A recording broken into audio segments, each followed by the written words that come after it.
من الشیطان الرجیم بسم اللہ اعوذ باللہ من الشیطان الرجیم بسم اللہ الرحمن الرحیم وجعلنا اللیل والنہار آیاتین، اور ہم نے بنایا دن اور رات کو دو آیاتیں، فمحونا پھر ہم مٹا دیتے ہیں آیات اللیل رات کی نشانیاں، رات کے نمونے کو، وجعلنا آیات النہار اور ہم نمونہ کر دیتے ہیں دن کو، مبصرۃ دیکھنے کے لیے، لتبتغوا فضلا من ربکم تاکہ تم تلاش کرو اللہ کا فضل، وَلِتَعْلَمُوا عَدَدَ السِّنَيْنِ اور تاکہ تم جان لو گنتی کا حساب، سالوں کا حساب، والحسابی اور تم گنتے رہو برسوں کے حساب کو، یا تم برسوں کی گنتیوں کو جان لو۔ تو اللہ تعالیٰ یہاں پہ اپنی فضیلت اپنی نعمتیں بیان کر رہے ہیں، دن اور رات کا بنانا، اور جب دن نکلتا ہے تو رات کا ہٹ جانا، رات ہوتی ہے تو دن کا ہٹ جانا۔ اگر یہ نظام پر ہم غور کریں، دن کا نکلنا رات کا ہونا، تو اللہ تعالیٰ نے آرام کے لیے رات کو بنایا۔ اگر یہ اندھیرا نہیں ہوتا تو ہم کو دن کی اہمیت بھی سمجھ میں نہیں آتی، اور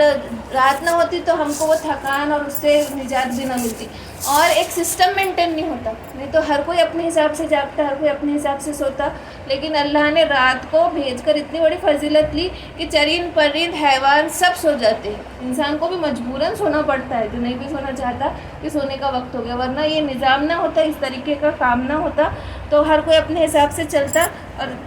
جس کی مرضی جیسا سسٹم ہوتا۔ تو یہ دن کا اور رات کا ہونا بھی اللہ پاک کی طرف سے ایک بہت بڑی نعمت ہے کہ دن کو بنایا، اجالا دیا اس میں، تاکہ تم اپنا فضل تلاش کرو، اس میں اپنی روزی روٹی، اپنے کام کاج کر سکو، اور اس کے علاوہ دن اور رات کی گنتی سے ہم سالوں کو گن سکتے ہیں، سالوں کا حساب رکھ سکتے ہیں۔ وَكُلَّ شَيْءٍ فَصَّلْنَاهُ تَفْصِيلًا اور ہم نے ہر چیز کو تفصیل سے کھول کر بیان کر دیا۔ وَكُلَّ إِنسَانٍ أَلْزَمْنَاهُ طَائِرَهُ فِي عُنُقِهِ اور ہر ایک انسان کے لیے ہم نے لگا دی اس کی بری قسمت اس کی گردن میں، یعنی کہ اس کے نامہ اعمال کو اس کی گردن میں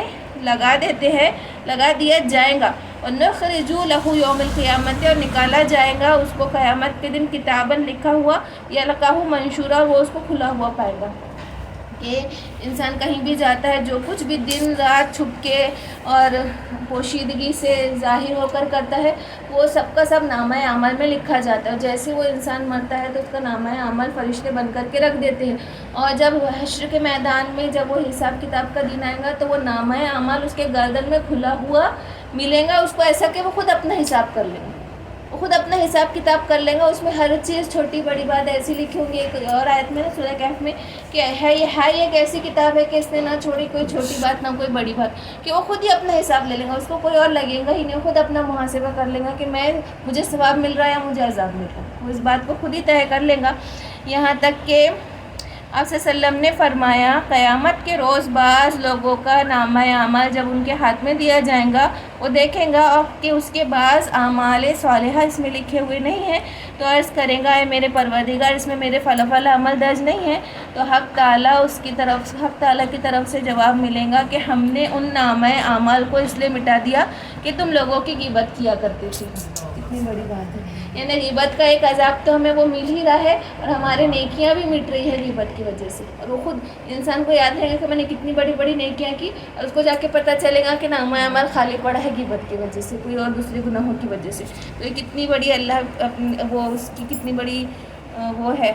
افسوس کی بات ہے یہ کہ انسان، اور غیبت کو سب سے ہلکا لے کر رکھا ہے انسان نے، سب سے ہلکا غیبت کو لے کر رکھا، جبکہ وہ گناہ کبیرہ میں سے غیبت کو کتنا کم ہے، وہ ہے ہی نہ ان کے اندر، تو وہ جب ہے تو ہی وہ غیبت ہے، اور جو چیز نہیں ہے ہم اس کو بیان کریں وہ تو بہتان ہے۔ تو کتنا اس کو دیکھنے والی بات ہے، کتنا سوچنے والی بات ہے۔ اسی لیے ہم جتنا اپنے آپ کو مصروف رکھیں دین کے کاموں میں، اپنے گھر کے کاموں میں، اپنے دوسرے، وہ ہی بہتر ہے۔ ہم ایسے سوچتے ہیں کہ ہم بڑے دوسروں کی سے ملنے ملانے اور اس میں بیٹھنے جا رہے ہیں، وہ ہو ہی جاتی ہے، بات چیت نکلتی ہے، اور ایٹ دا اینڈ وہی ہوتا ہے۔ ہم دوسروں کو روک لیتے ہیں، خود کو روک لیتے، دوسروں کو نہیں روک پاتے۔ دوسروں کو ایک حد تک ہم بول سکتے، لیکن غیبت کتنی بڑی چیز ہے کہ جس کو ہم اتنا ہلکا سمجھ لے رہے ہیں۔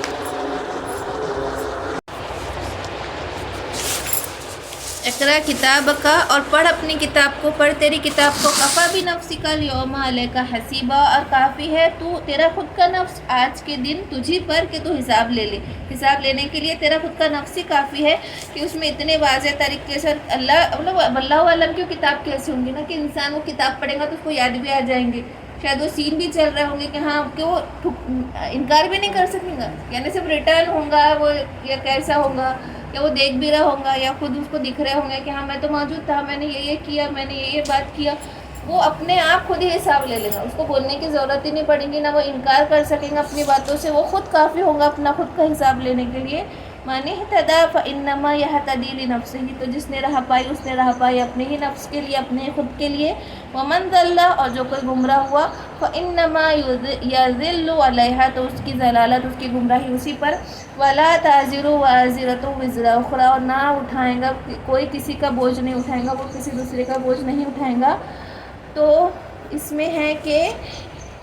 جو کافروں کے بچے ہیں اگر وہ بلوغت سے پہلے مر گئے تو وہ اپنے کافر باپ کا بوجھ نہیں اٹھائیں گے اس کے کفر کے سبب. لیکن اس میں بھی بہت ائمہ کا اختلاف ہے اس بات میں بھی کہ بلوغت سے پہلے انتقال ہونے والے بنا حساب و کتاب کے رہیں گے یا نہیں. وَمَا كُنَّا مُعَذِّبِينَ حَتَّىٰ نَبْعَثَ رَسُولًا، اور ہم نہیں عذاب دیتے جب تک کہ ہم مبعوث کر دے رسول کو، کسی بھیجے ہوئے کو. اب رسول سے مراد تو اللہ پاک نے ہر قوم میں رسول مبعوث کیے، اور دوسری بات کہ اس کی خود کی عقل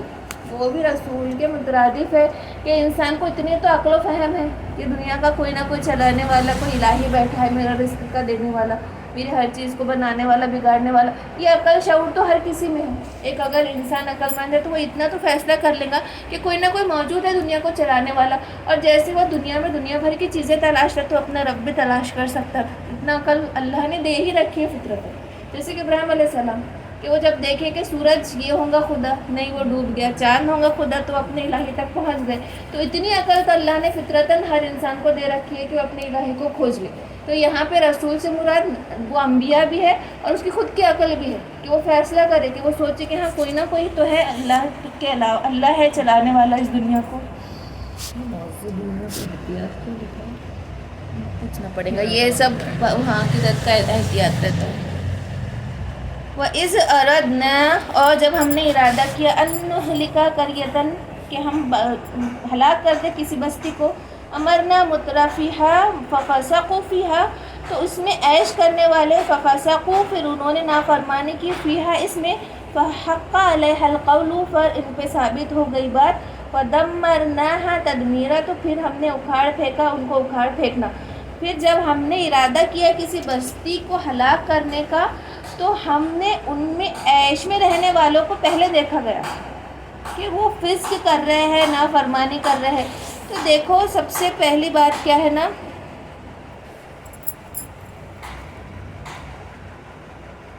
کہ جب ہم نے ارادہ کیا تو کہ ہم ہلاک کریں تو انہوں نے حق بات اپنائی، یا پھر اللہ نے پہلے ارادہ کر لیا اس کے عذاب کا؟ یہ نہیں کہ بلکہ انسان کا عذاب تو پہلے سے طے تھا. اگر ہم یہ کہیں کہ اللہ پہلے سے ہی فیصلہ کر چکا کہ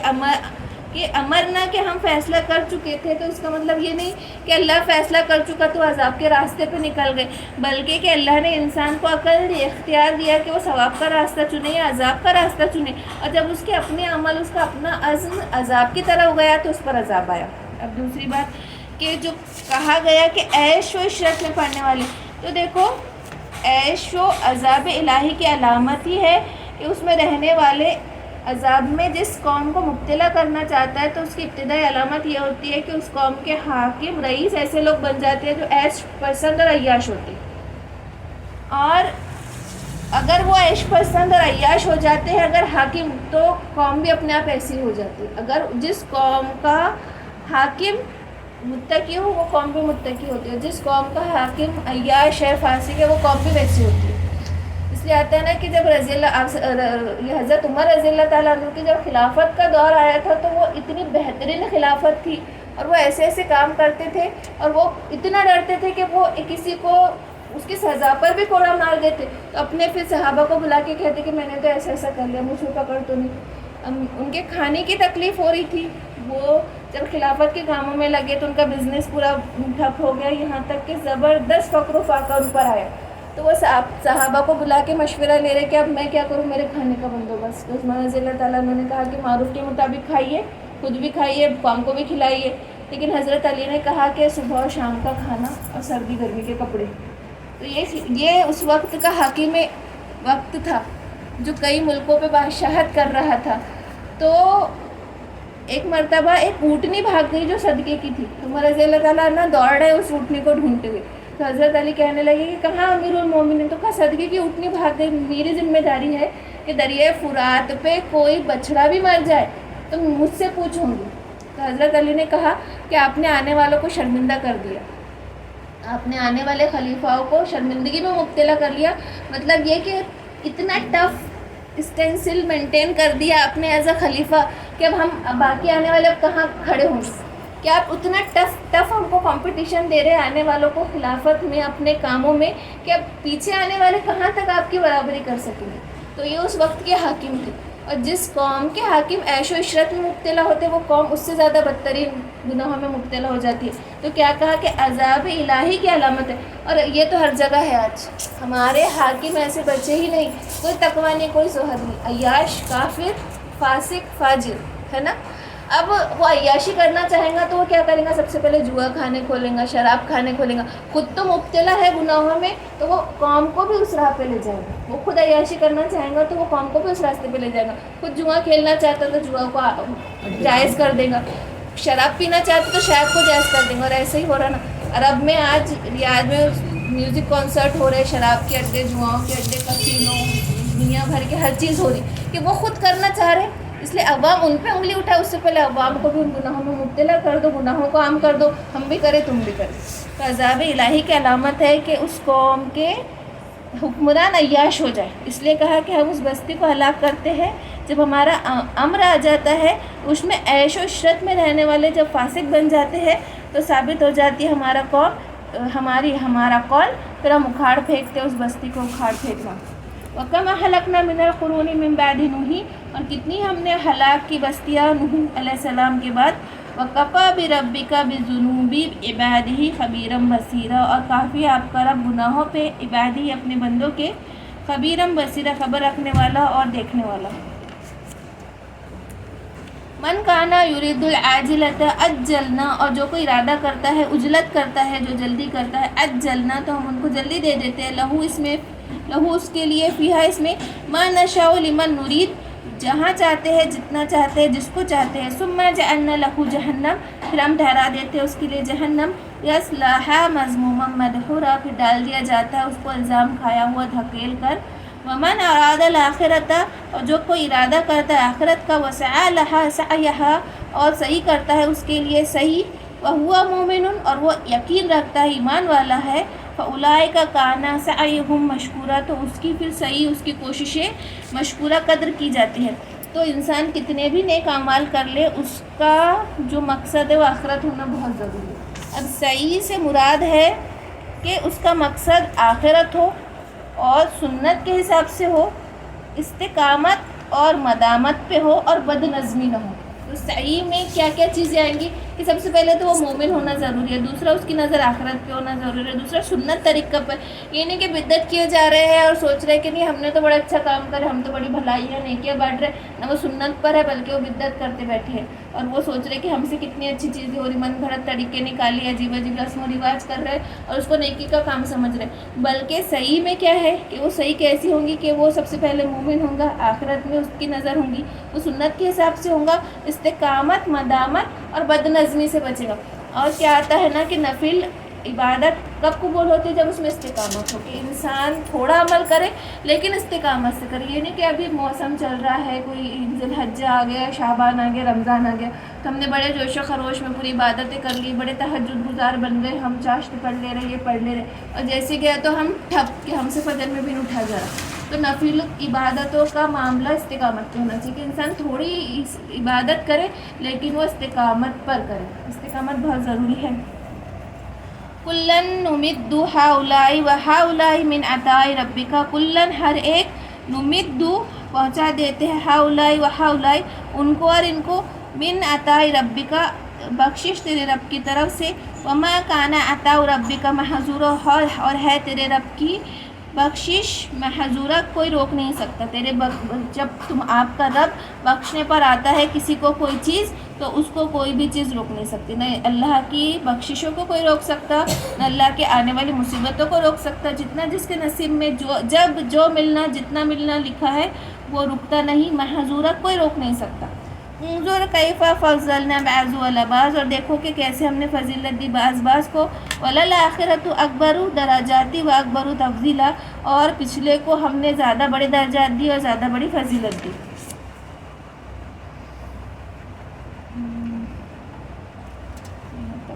اس میں کیا ہے؟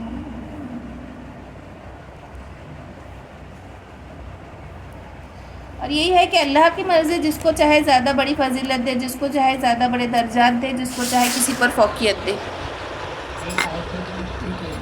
اس میں کوئی اور وہ شروع ہو گیا ہوگا نا ٹاپک. اس میں